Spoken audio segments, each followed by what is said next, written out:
Hey guys, Jonathan Rose. I'm going to walk you through SEDG, SolarEdge. They have earnings after the close. I'm going to walk you through exactly why I think this stock is going to get pummeled, the reasons why I think it's going to go down after its earnings release, but also, if I'm wrong and earnings come out strong, I'm going to tell you right now, I would do the exact trade again. So let me walk you through it.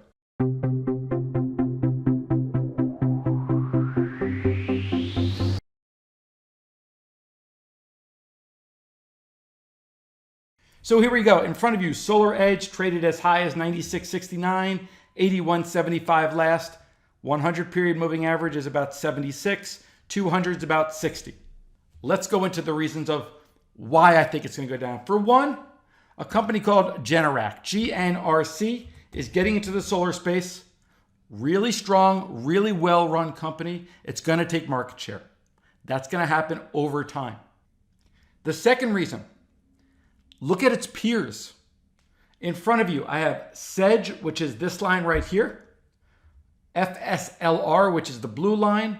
We have RUN, which is the green line. And then TAN. TAN is Invesco's solar ETF. TAN owns 5% of the fund is invested in SolarEdge. So look at SolarEdge's performance relative to the rest of the industry. Very expensive. Here's the third reason. I was a market maker on the floor of the Chicago Board Options Exchange. This is how we trade earnings. When we trade earnings, we want to back test. And we want to see how has the market reacted to previous earnings releases. So in front of you, SEDG. These are all the earnings releases going back to 2015. This is the max the stock moved after the earnings release. So SEDG reports earnings after the close. So the max move would be the next trading day. 21.25% higher, 13.76% lower on this date. And you can see going to the last earnings release. So the last earnings release, it moved 26%, it moved 24%, and so forth. This column's the final move. Here's the third reason.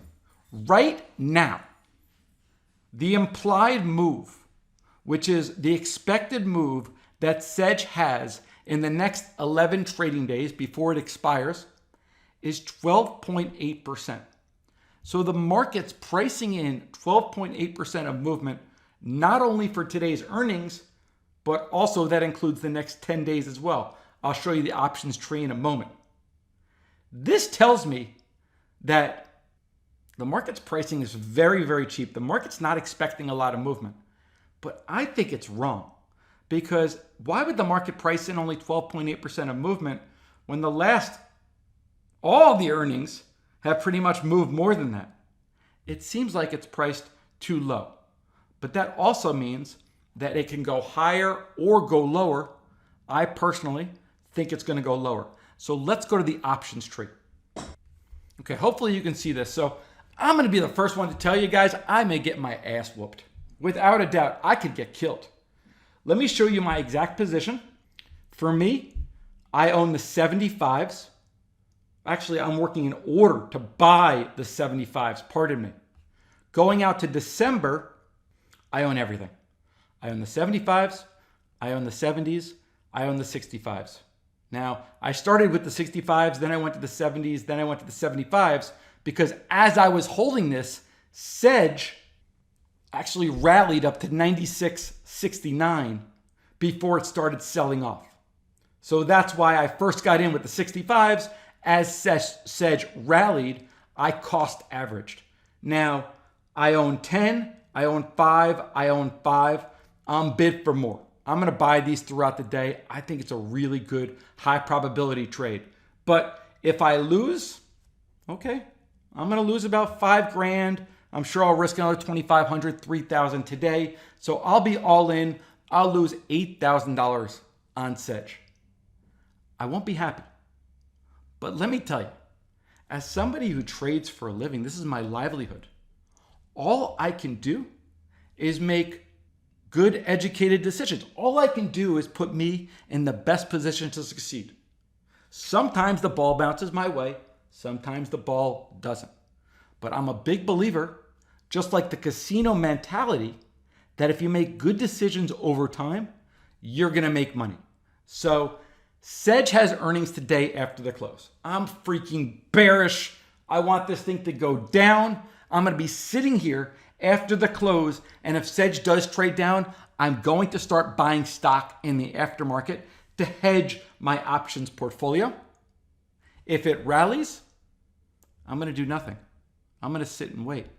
I'm going to be wrong for a little bit, but I still think even if it rallies, the competitors in the space, including ENPH, which is another competitor in the space, if SEDG rallies, these have to follow. Now, maybe FSLR and RUN don't have to follow, but TAN certainly does. 5% of the ETF is holding SEDG, so it has to be pulled up. So there are many ways to hedge it. I may lose, I may win, but again, the casino mentality means that if there's a blackjack table in a casino, and for 1 hour that blackjack table loses a lot of money, are they going to have an all hands on deck meeting and saying, hey, should we shut down table 43, that blackjack table, we lost money in the last hour? Or should we just relax, the odds are in our favor, and let's just keep doing what we do, and over time, it should work out. That's my mindset. I may lose money today. I'm just telling you, I'm okay with it. I would do this trade exactly the same. I think it's going to work out anyway. I think I'm going to make a video tomorrow talking about how this time the ball bounced our way. Hopefully you enjoyed that.